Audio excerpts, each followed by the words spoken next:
Hello and welcome back. Early 1990s में gaming industry का market size सिर्फ 19.7 billion dollars था, जो दूसरे इंडस्ट्रीज के बराबर 1% भी नहीं था। और उसमें कुछ गिने चुने प्लेयर्स थे, जैसे कि निंटेंडो एंड सेगा, जो वीडियो गेम कंसोल मैन्युफैक्चरर्स थे, और वो 90% ऑफ मार्केट कैप्चर करके बैठे थे। एंड ये दो प्लेयर्स ही मार्केट में ट्रेंड सेटर थे। सोनी के प्ले स्टेशन का तो कोई अता पता ही नहीं था। सो आज के वीडियो में हम जानेंगे कि ऐसा तो क्या किया सोनी ने कि प्ले स्टेशन इतना सक्सेसफुल बन गया, एंड कैसे सोनी ने गेमिंग इंडस्ट्री को रिवोल्यूशनाइज किया, जिसकी आज वैल्यूएशन है 310 billion dollars and captured a market share of 76% single handedly. Let's begin. Story की शुरुआत होती है 1990 में, जब गेमिंग इंडस्ट्री का साइज बहुत छोटा था। उस समय इस इंडस्ट्री में दो ही लीड प्लेयर्स थे, निंटेंडो जिन्होंने वर्ल्ड फेमस मारियो गेम बनाई थी, एंड सेगा जो सोनिक गेम्स बनाता था। एंड ये दो मार्केट में 90% शेयर लेके बैठे थे। Nintendo and Sega mostly hardware companies थे, जो वीडियो गेम कंसोल्स बनाती थी एंड वीडियो गेम्स के सॉफ्टवेयर्स को आउटसोर्स करती थी। भले ही ये दोनों कंपनीज सॉफ्टवेयर आउटसोर्स करती थी, बट उनके पास पेटेंटेड कार्ट्रिज सिस्टम थी, जिसमें गेम्स के सॉफ्टवेयर्स को लोड किया जाता था। एंड ये आउटसोर्स सॉफ्टवेयर कंपनीज कभी भी अपनी गेम्स इन कंसोल्स के बिना लॉन्च नहीं कर सकती थी, एंड ये उनकी एक मोनोपोली थी। ये पेटेंटेड कार्ट्रिज सिस्टम निंटेंडो की कैश काउ बन गई। अगर कोई भी थर्ड पार्टी कंपनी अपनी गेम लॉन्च करना चाहती थी, तो वो इस निंटेंडो कार्ट्रिज के फॉर्म में ही लॉन्च कर सकती थी, जिससे निंटेंडो को प्रॉफिट शेयर मिलता था। एंड सच बात तो ये है कि निंटेंडो हर एक नई थर्ड पार्टी गेम के टोटल अर्निंग्स से 30% मार्जिन चार्ज करता था। सोनी हमेशा कंज्यूमर इलेक्ट्रॉनिक्स में लीडिंग ब्रांड रहा है, क्योंकि उनके पास सॉलिड रिसर्च एंड डेवलपमेंट की फैसिलिटीज थी। एंड सोनी के कुछ इन्वेंशंस तो रिवॉल्यूशनरी थे, जैसे कि वॉकमैन जो आईपॉड की इंस्पिरेशन थी, एंड सीडी रोम टेक्नोलॉजी जो आज हम डे टू डे लाइफ में यूज करते हैं। ये गेमिंग मार्केट बूमिंग था, एंड सोनी ने यहाँ पर एक अपॉर्चुनिटी देखी to enter the gaming sector. But Sony का प्लान कुछ अलग था। वो एज अ कंसोल मैन्युफैक्चरर के तौर पे नहीं, बट निंटेंडो को हाल ही में डेवलप करी हुई सीडी रोम टेक्नोलॉजी प्रोवाइड करने के लिए मार्केट में एंटर करना चाहता था।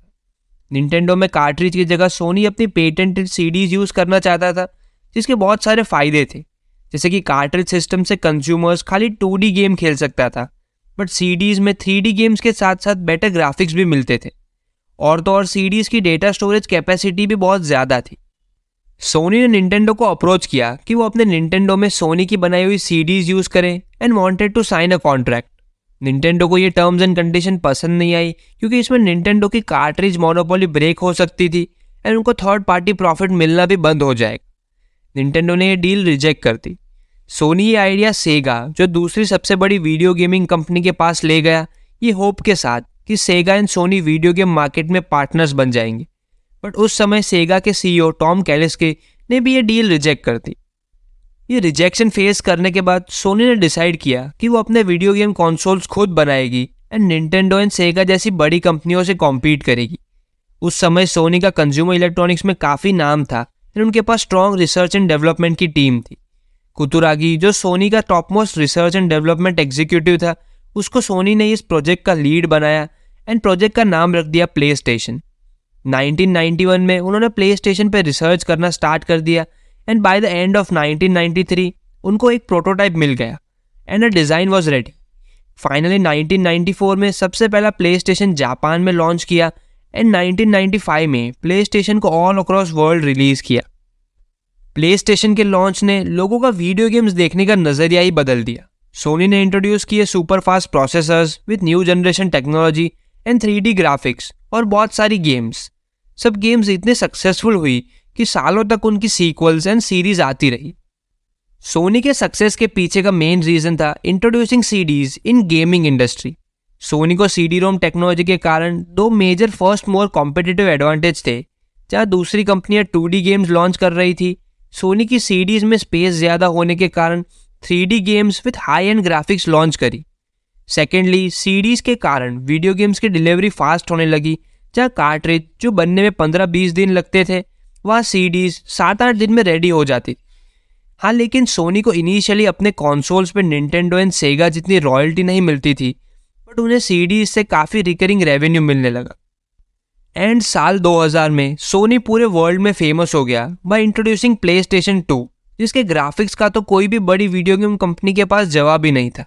और उसका एक और मेन एडवांटेज ये भी था कि आप पुराने प्ले स्टेशन की सीडीज PS2 में यूज़ कर सकते थे। जहाँ निंटेंडो और सेगा अपनी वीडियो गेम कंसोल्स में मेमोरी स्पेस बहुत कम दे रहे थे, सोनी के PS2 में 4 MB video RAM and 32 MB system RAM मिलने लगी। एंड सोनी के इस प्रोडक्ट के कारण उनका मार्केट शेयर 15% से 54% तक पहुंच गया and it turn out to be a massive success. So आज की डेट में सोनी के PS2 का नाम Guinness book of world record में शामिल है for being the best selling home video game console brand ever. And आज तक सोनी ने PS2 के 159 मिलियन यूनिट सेल करे all across the world. So concluding the video, in the end Nintendo के betrayal के कारण प्लेस्टेशन इतना successful बन पाया, और अगर उस समय सोनी ने अपनी सीरीज निंटेंडो को बेची होती तो सोनी गेमिंग सेक्टर में एंटर ही नहीं हो पाता एंड वर्ल्ड का सबसे सक्सेसफुल गेमिंग कंसोल नहीं बना पाता। Thanks for watching and supporting us. हम आपके लिए इंटरेस्टिंग कंटेंट लाते रहेंगे। Till then, goodbye and see you in the next video.